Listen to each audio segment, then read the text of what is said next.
সকলেই জানেন খুব গরম পড়েছে, আর গরম পড়েছে মানেই ঠান্ডা ঠান্ডা কিছু খেতে ইচ্ছা করে। তো চলুন আজকে গরমের থেকে মুক্তি পাওয়ার জন্য একটা ঠান্ডা রেসিপি নিয়ে চলে এসেছি, যেটা ঘরে তৈরি করে রাখলে কিন্তু পরিবারের সকলে খুব আনন্দ নিয়ে খাবে। তো আজকের আমার রেসিপি হলো মটকা কুলফি। তো এই মটকা কুলফি বানানো আমি আজকে আপনাদের দেখাবো ঘরেই। তাহলে চলুন শুরু করছি আজকের রেসিপি কুলফি। এত গরম পড়েছে যে গরমে ঠান্ডা কিছু রেসিপি না তৈরি করলেই কিন্তু একদমই হচ্ছে না। তো আজকে নিয়ে চলে এসেছি একদম কলিজা ঠান্ডা করা একটা ঠান্ডা ঠান্ডা রেসিপি আইসক্রিমের। তো আজকে আমি আইসক্রিম তৈরি করে দেখাবো আপনাদের।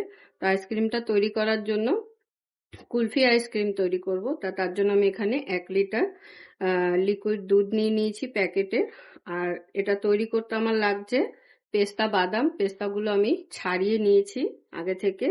তার সঙ্গে লাগবে কাজু বাদাম, আর লাগবে আনমোল বাদাম, আর লাগবে আমাদের মিল্ক মেড।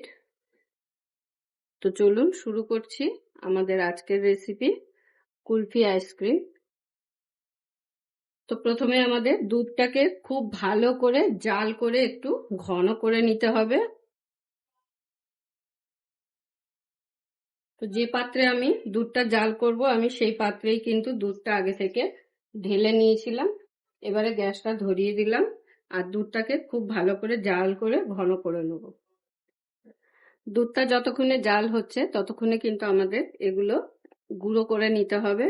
তো সমস্ত কিছু আমি একটা মিক্সিং জারে নিয়ে নিচ্ছি।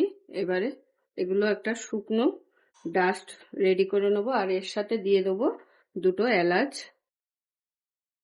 তো দিয়ে দিচ্ছি 3-4টে এলাচ সুন্দর একটা ফ্লেভারের জন্য।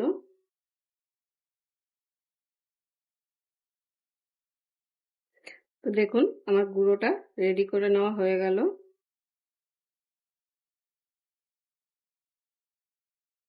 এবারে এটাকে আমি একটা বাটিতে ঢেলে নেব।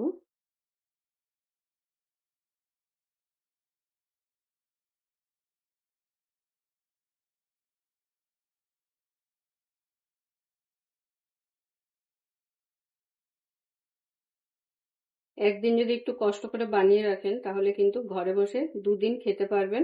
বাজার থেকে কেনার কোনো প্রয়োজনই হবে না। আর ঘরে যদি এরকম থাকে বানানো, তাহলে যখন মন চাইবে তখনই কিন্তু খেতে পারবেন।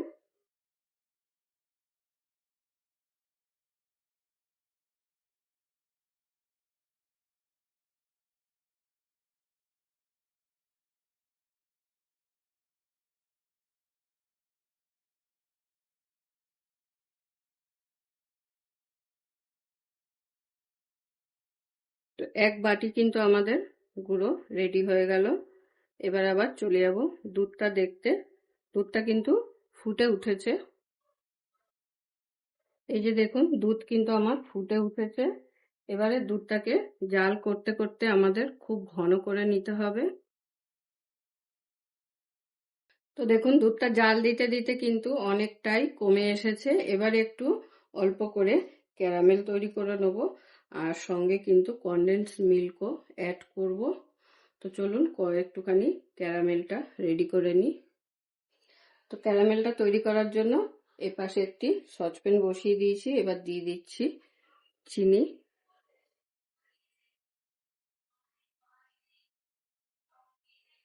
তো দেখুন ক্যারামেলে কিন্তু কালার ধরতে শুরু করেছে। আর একটু কালার হলে এর মধ্যে কিন্তু সামান্য দুধ মিশিয়ে তারপরে কিন্তু ডাইরেক্ট দুধের মধ্যে দিয়ে দেবো।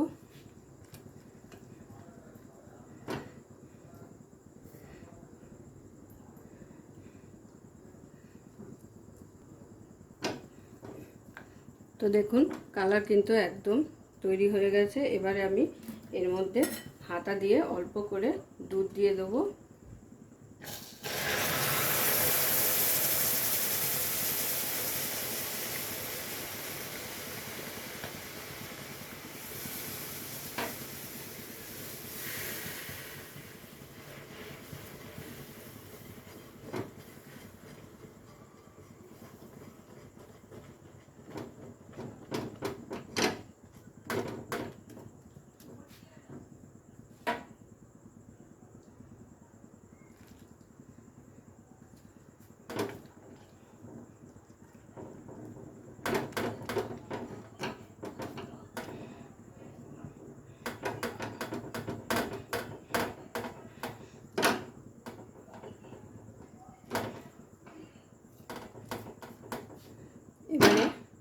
এটাকে ডাইরেক্ট দিয়ে দেবো দুধের মধ্যে।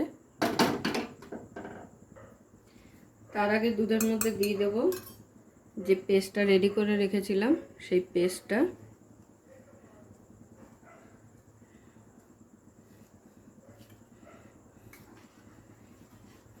গ্যাসটা কিন্তু এই সময় লো ফ্লেমে করে রাখতে হবে, যাতে সমস্ত কিছু খুব ভালো করে মিশে যায়।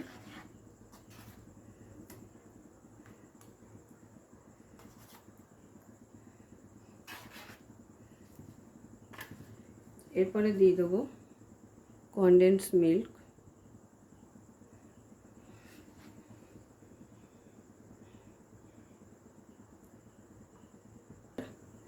ক্যারামেলটা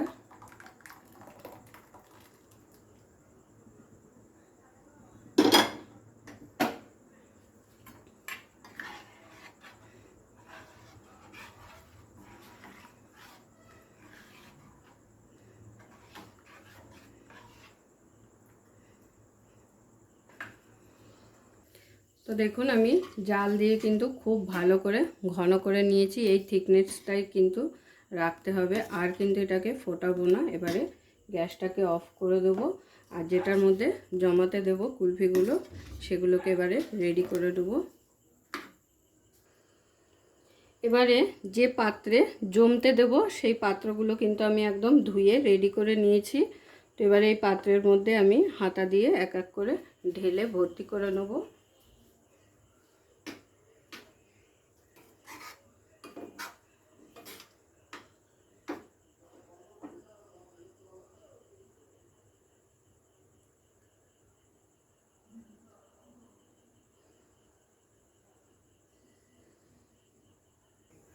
তো এবারে ওপর দিয়ে একটু হালকা ডেকোরেশন করে দেবো। তো তার জন্য আমি এখানে কিছুটা শুকনো নাটস এরকম ঝিরিঝিরি করে কেটে নিয়েছি, আনমোল বাদাম আর পেস্তা বাদাম।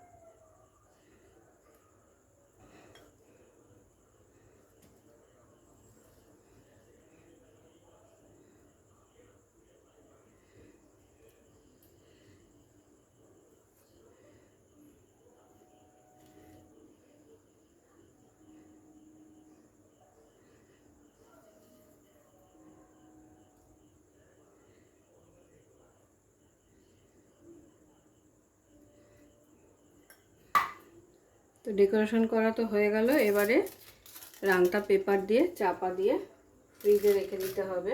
আমাদের প্যাকিং কিন্তু একদম রেডি। এবারে এটাকে ডিপ ফ্রিজে রেখে দেবো, তারপরে কিন্তু সার্ভ করে আপনাদের দেখিয়ে দেব। তো দেখুন আইসক্রিমটা যে বানিয়েছিলাম সেটাকে আমি ওভারনাইট ডিপ ফ্রিজে রেখে দিয়েছিলাম। এখন আপনাদের খুলে একবার দেখিয়ে দেবো।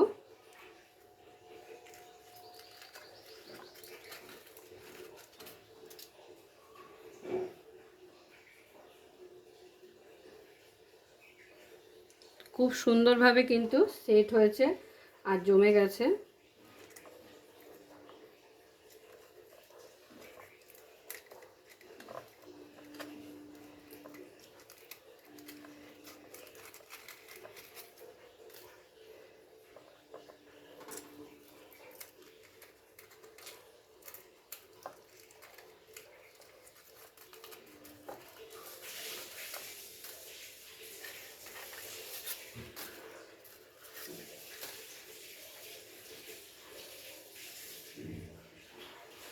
তো দেখুন দেখতে কিন্তু অসাধারণ লাগছে, আর খেতে কিন্তু ততটাই টেস্টি হয়। তো আপনাদের যদি একটু হাতে সময় থাকে তো ঘরে এইভাবে তৈরি করে নিন। গরমের খুব স্পেশাল একটা রেসিপি আইসক্রিম। তো এটা আমি বানিয়েছি। কেমন লাগলো আপনাদের সকলে কমেন্ট করে জানাবেন কিন্তু। তো দেখুন আমি একটা আইসক্রিম একটু তুলে আপনাদের দেখিয়ে দিচ্ছি।